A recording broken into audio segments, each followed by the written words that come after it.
All right. So what is seed cycling? So basically, in a nutshell, like how I did that, seeds, nuts. Um, it's eating specific seeds at certain times in the month to support your hormones at certain times in the month. So the thing about, I think you guys know this, I think I mentioned this at some point, is that you need fat to have healthy hormones. So like a low fat diet is a low hormone diet, and hormones come from cholesterol. So you need some sort of fat cholesterol to make hormones. So with seed cycling, you are having certain seeds at the first half of your cycle, so flax and pumpkin, and they are intended to help boost estrogen and then also help detox it out of your system at the first half of your cycle. And the second half, you're adding sunflower and sesame seeds, and that's supposed to help with progesterone balance. So it can be really like a gentle and effective way to balance hormones. But again, it's not like the end all be all of hormonal imbalance. So if you have like major things going on, some seeds are not going to fix everything. But like, if you're like, I just want healthy hormones, maybe you have a couple things going on, this can really make a difference. And I have definitely worked with women, even just adding the flax in can make them feel better. So it really kind of depends on your own situation, but I love seeds. They're easy to add into your diet. You can actually substitute seed butters for the actual ground seeds. So you can do like sun butter, tahini. Ooh, excuse me. That was a big sip of water I took. Pumpkin butter, 88 acres makes a really good pumpkin butter. So you could substitute all those butters in. I'm a big fan of them. I have them like almost every day. And really like, getting them in like the first half and second half, like doing the best you can. And I'm just adding them into my diet. I'm not like being like so strict about it. It's just kind of like, oh, it's the first half of my cycle. Let me just add in some flax seeds, so it doesn't have to be like so strict. But I think it can really help. And if you're somebody that likes seeds and seed butters, it's like a great way to do it. But seed cycling can help with PMS. I feel like that's probably where I've seen like the most improvement with the clients I work with. PCOS, post-birth control syndrome. This is something I recommend for anybody coming off the pill. Can you just kind of help regulate and get your hormones back into like a natural balance after being on the pill.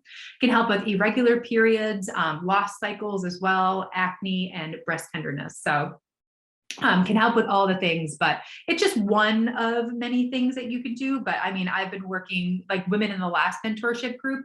We went over seed cycling, and some of them are still seed cycling and they like love it. So just kind of depends. I say it's always something to try.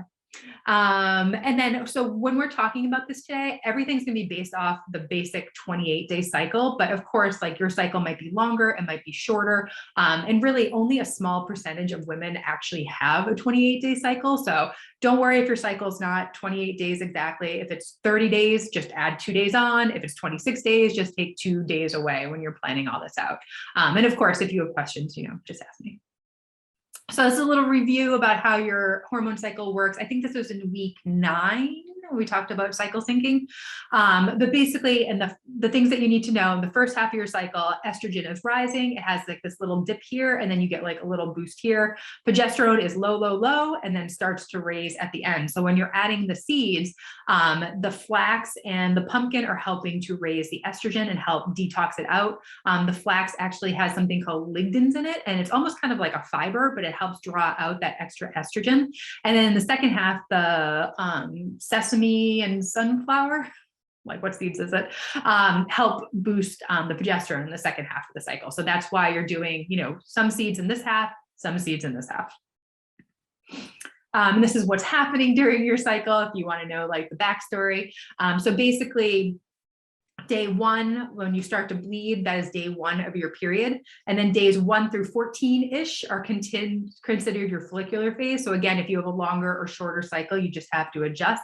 So if your cycle is 30 days instead of 28, it would be days like 1 through 16-ish. And if it's shorter, it would be days 1 through 12 if your cycle is 26 days. So you just have to adjust like that. But during the follicular phase, your estrogen is increasing, and that's helping to mature the egg in preparation for ovulation.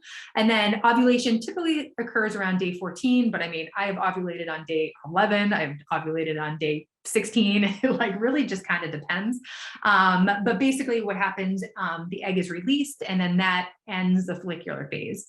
And then after ovulation, that's where you see the big spike in progesterone. So when that follicle turns into the corpus luteum, that's when it produces the progesterone, thickens the uterine lining to prepare for pregnancy, like all that. If the egg's not fertilized, that's when you get your period, but that's when you have that increase of progesterone. And if you're not ovulating, you won't get that big boost of progesterone. And that's when you start to have like all sorts of like terrible symptoms and like PMS stuff. And that's when women will have like those longer cycles. And it's because they haven't ovulated. Like I'm working with a client now that she'll have like a 28-day cycle, and then she'll have like a 45-day cycle, and then she'll have like a 27-day cycle, and then she'll have like a 47-day cycle. And it's just because she's not ovulating every single month. So for her, we're working on boosting that progesterone. So if you don't ovulate, you don't have that progesterone. So that's kind of the key thing. This is a little like cheat sheet. If you go on and like print this out, we can make it a little bit easier. But this is basically what you're doing. You're adding flaxseed or pumpkin seeds in the first half of your cycle. You could do either or. I would definitely lean more towards the flax because it does have those ligandins to help draw out the extra estrogen. And then the second half, you're doing sunflower and sesame. And it's 1 to 2 tablespoons. And like I said, you can substitute the nut butters in, or nut butters, sun butters. Seed butters, my gosh, my brain. This is how to actually do it. So follicular phase, you're eating 1 to 2 tablespoons of ground flax or pumpkin seeds from days 1 through 14. This is what I was saying before. It just supports increasing estrogen while also providing the fiber to support estrogen metabolism and detox. There's a little note in here about avoid buying pre-ground flax seeds because they essentially become oxidized as soon as that like shell on the flaxseed is broken. And if they're just sitting there in a bag and being exposed to air, they actually become like rancid and they don't have the same benefits as the freshly ground ones. So we'll talk about what to do with that. But just wanted to give a heads up on that because I bought the pre-ground flax seeds for a while and did not know that.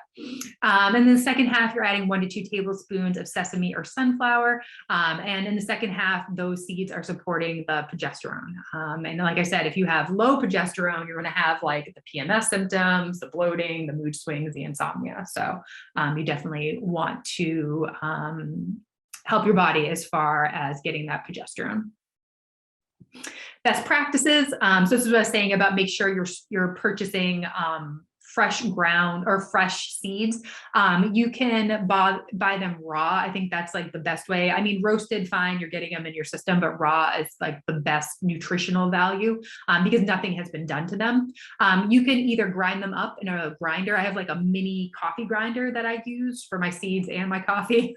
I use it for both, but I just grind them up every single week, especially the flax, and then I'll put them in like a little glass container with a lid and throw them in the fridge, and I'll do that for the first 2 weeks of my cycle, and then honestly I'm relying on pumpkin butter, sun butter, and tahini for my other seeds because I really like them.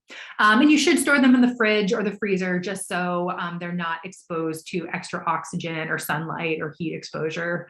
And then, like I said, I do it fresh or grind them freshly every week. But if you are doing regular seeds, just chew them really, really well. Like do your best as far as like breaking them down with your teeth and everything and just eating them whole, which is totally fine.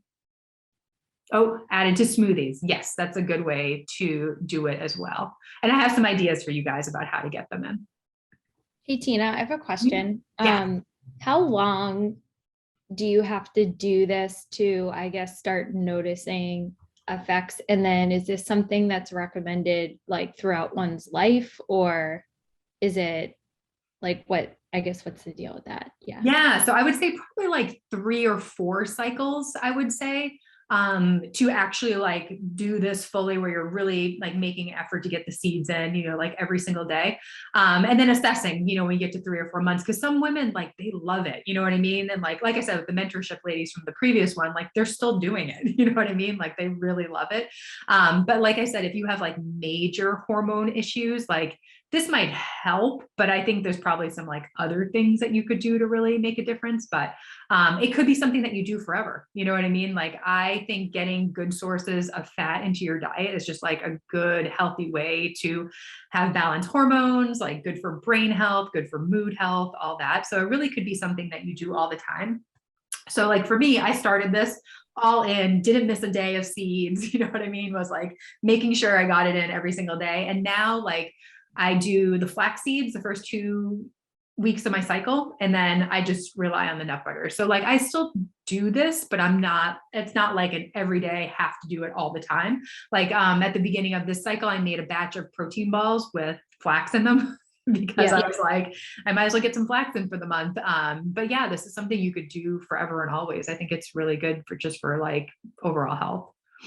And then one more question. You have so many amazing visuals. Do you have a visual of like nutrition periodization and then, a layer of the menstrual cycle phases and then a layer of cycle syncing and then a layer for like seed cycling, pretty much like pulling it all together. Like if you're all together, like if you're in this nutrition phase and you're in this part of your cycle, you eat these seeds and do this type of workout sort of thing. Well, for the nutritional phases, so like, cut, reverse, maintenance, bulk, you can do this for all those. Okay. And it would be great for hormones for sure. But for like the cycle syncing and seed cycling, I don't have it together. But I do have those sample meal plans. I think they're linked in here, and I linked them in week 9, which would be kind of helpful too. Because then that kind of ropes in like what you would eat for cycle syncing and the seeds. But again, these are kind of like advanced techniques. Yeah. So things to like think about, because like, yeah, there's like a million things you could do. And I like these just because these are things I have tried where I'm kind of like, all right, there's something to this because like I'm feeling a lot better. But no, I don't have one that has all of that in there. But yeah, this is more of like the nutritional side of cycle syncing, because this is definitely something that you'd want to try to incorporate. But with the foods for cycle syncing, like the first half of your cycle, you're more insulin sensitive. So you would add like more carbs and things like that. And the second half, you would add more like fats and proteins. But you could just add the seeds, first half, second half. Okay. I know there's so much to think about, but I don't have like a single visual of that. Oh, that's okay.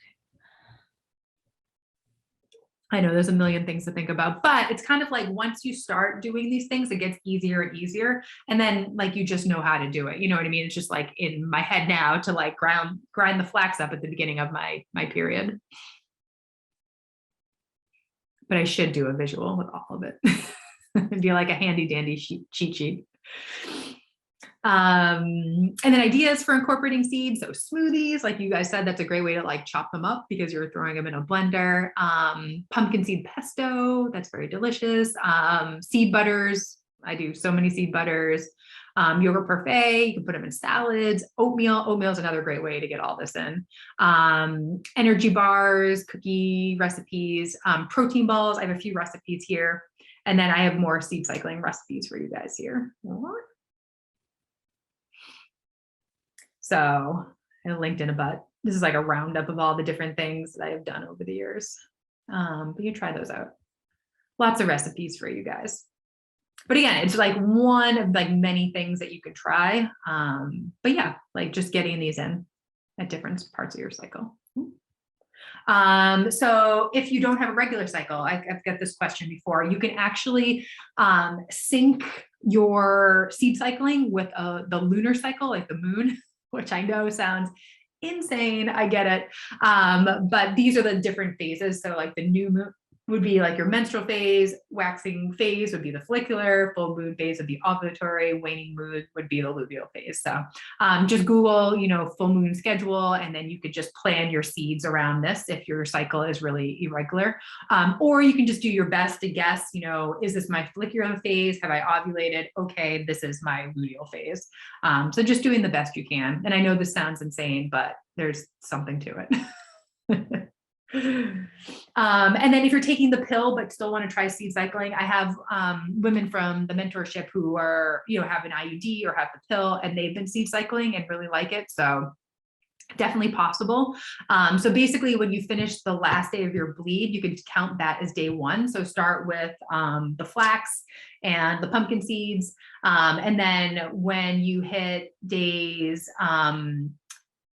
15 through 28, that will be like your luteal phase. That's when you can add in the other seeds, and you can just do it that way on your cycle or on the pill. So kind of like the same way, it's just you're just doing it with like your pill pack instead of your natural cycle. These are those meal plans that I talked about that can kind of like help put this all together.